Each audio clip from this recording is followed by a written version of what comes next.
فیصلے ریورٹ ہو جانے ہیں، یعنی 63A کی نظر ثانی درخواست پر جو قاضی نے 5 رکنی بینچ کے ذریعے فیصلہ سنایا اسے بھی کل عدم قرار دیا جائے گا؟ کیا یہ فیصلہ 25 اکتوبر کے بعد ریورٹ نہیں ہوگا؟ اس فیصلے کو جسٹس منصور علی شاہ اور منیب اختر ردی کی ٹوکری میں نہیں پھینک دیں گے، 100% پھینکیں گے، کیونکہ جس آرٹیکل 63A پر نظر ثانی درخواست بینچ بنایا گیا اس کے بعد سے لے کر 25 اکتوبر تک جتنے فیصلے سپریم کورٹ دے گی وہ غیر آئینی، غیر قانونی ہوں گے، کیونکہ پریکٹس اینڈ پروسیجر کمیٹی کے تھرو بینچز کی تشکیل نہیں ہو رہی۔ یعنی ایک ایسا آرڈیننس جس میں یہ کہا گیا کہ اس میں چیف جسٹس سپریم کورٹ کا سینئر پیونی جج اور تیسرے نمبر کا جج جو ہے وہ پروسیجر کمیٹی میں ہوگا۔ یہ 2022 کا پریکٹس اینڈ پروسیجر آرڈیننس ہے، لیکن قاضی صاحب نے اس آرڈیننس کی دھجیاں اڑا کر اپنی مرضی سے ایک کمیٹی بنا دی، خود کو شامل کیا، امین الدین خان کو شامل کیا اور اپنی مرضی سے بینچ بناتے رہے۔ منصور علی شاہ اور منیب اختر یہ کرسٹل کلیئر کہہ چکے ہیں کہ یہ تمام بینچز غیر آئینی، غیر قانونی۔ اب جس دن قاضی صاحب سپریم کورٹ سے چلے جائیں گے، منصور علی شاہ یہ تمام تر فیصلے اڑا کر رکھ دیں گے، تو قاضی صاحب بلنڈر پر بلنڈر مارتے جا رہے ہیں۔ میں تو حیران ہوں اس بات پر کہ قاضی صاحب کے ارد گرد کوئی ایک ایسا عقل رکھنے والا شخص نہیں ہے جو قاضی صاحب کو بتائے کہ آپ 10-12 دن کی خوشیاں لے کر کیا کریں گے۔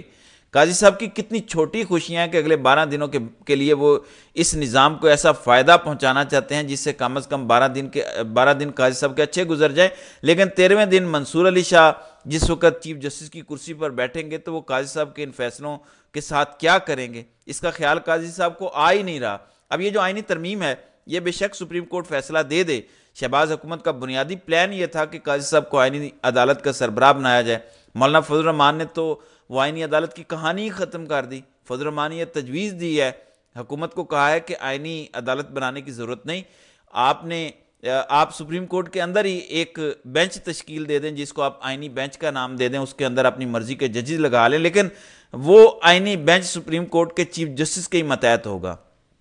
اگر شہباز حکومت میں کے ذہن میں یہ خیال ہے کہ قاضی صاحب کو آئینی عدالت میں شفٹ کرنا ہے تو اب آئینی عدالت یا آئینی بینچ جسٹس منصور علی شاہ کے ماتحت ہی کام کرے گا، تو قاضی صاحب 25 اکتوبر کے بعد ٹیکنیکلی منصور علی شاہ کے ماتحت کام کریں گے۔ تو قاضی صاحب کے تو سارے پلانز ناکام ہو رہے ہیں، کیونکہ فضل الرحمان کے بغیر تو نہ آئینی ترمیم ہو سکتی ہے، نہ ہی آئینی عدالت بن سکتی ہے، کیونکہ نمبر گیم شہباز حکومت کے پاس پورے نہیں ہیں۔ تو وہ تمام تر پلانز قاضی صاحب کے ناکام ہوتے جا رہے ہیں، لیکن اس کے باوجود قاضی صاحب بلنڈرز مار رہے ہیں، اور یوں لگ رہا ہے کہ یہ انٹینشلی سب کچھ کر رہے ہیں کہ ان کو شدید بے عزت کر کے سپریم کورٹ سے نکالا جائے۔ بہرحال دوسری خبر اڈیالہ جیل سے ہے۔ پچھلے چند گھنٹوں میں جو شہر اقتدار میں سب سے بڑی خبر کہہ لیجیے، سب سے بڑی ڈیولپمنٹ ہے کہ کیا عمران خان اڈیالہ جیل میں موجود ہیں۔ 5 اکتوبر کو پی ٹی آئی نے ڈی چوک میں احتجاج کیا، اس وقت سے لے کر آج تک عمران خان کی کسی سے ملاقات نہیں ہوئی۔ انتظار حسین پنجوتھا جو عمران خان کے وکیل ہیں وہ ایک درخواست اسلام آباد ہائی کورٹ لے کر گئے، لیکن ان کو اٹھا لیا گیا اور وہ اب تک لاپتہ ہیں۔ خان کی دونوں بہنیں گرفتار ہیں، اہلیہ گرفتار ہیں۔ سو ٹیکنیکلی پچھلے 8 دنوں میں عمران خان کی کسی سے ملاقات نہیں ہوئی۔ اب جب ملاقات نہیں ہو رہی تو مختلف خبریں شہر اقتدار میں گردش کر رہی تھیں۔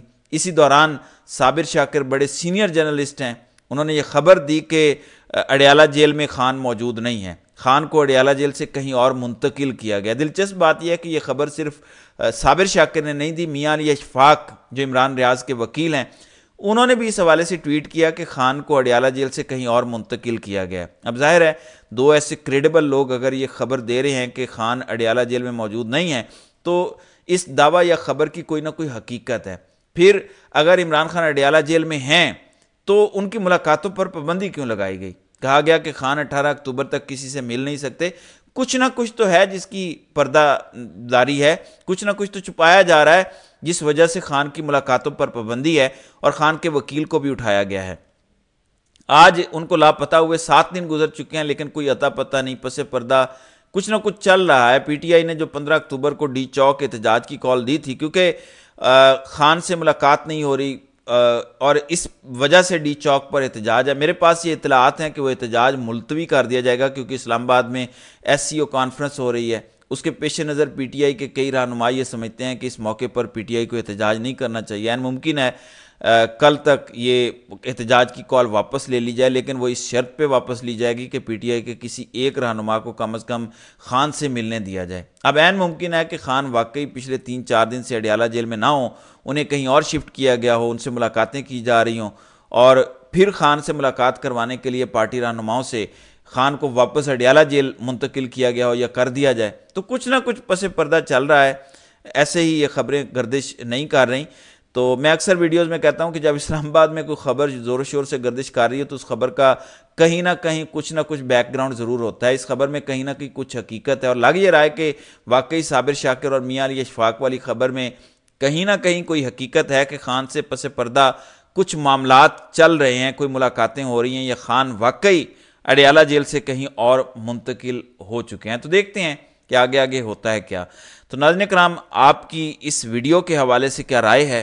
آپ اپنی رائے کا اظہار کامنٹ سیکشن میں ضرور کیجیے گا۔